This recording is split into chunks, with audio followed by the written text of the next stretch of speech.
ज्ञानेश्वर नावाच्या एका 14 वर्षाच्या मुलाने वेड्याकडून बेत वचवून घेतले.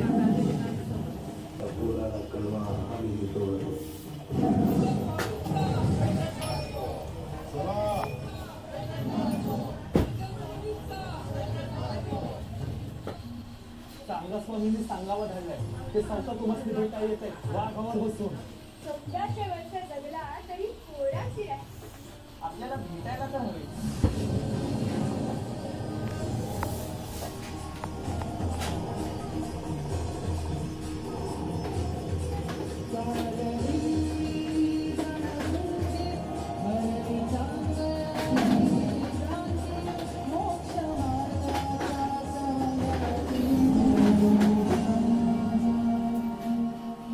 माझं 1400 वर्षांचे आयुष्य जीवसृष्टीवर सत्ता गाजवण्याच्या माझ्या सामर्थ्यावरती मला अभिप्राय होता. कोणीतरी निर्जीव भिंत चालवली. अवगुणाचं ज्ञान झालं की तो निघून जाण्यास फार वेळ लागत नाही.